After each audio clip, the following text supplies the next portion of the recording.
Swiggy से रसमलाई कैसे order करें। आप स्विगी से रसमलाई ऑर्डर करना चाहते हो तो इस वीडियो को पूरा देखना। इसके लिए स्विगी ओपन करना है और सबसे पहले आपको अपना एड्रेस ऐड करना है।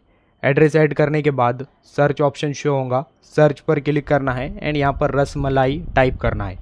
देन टाइप करने के बाद नीचे मल्टीपल टाइप के रसमलाई सजेस्ट होंगी, तो आपको इनमें से जिस टाइप की रसमलाई ऑर्डर करना है उस पर क्लिक करना है।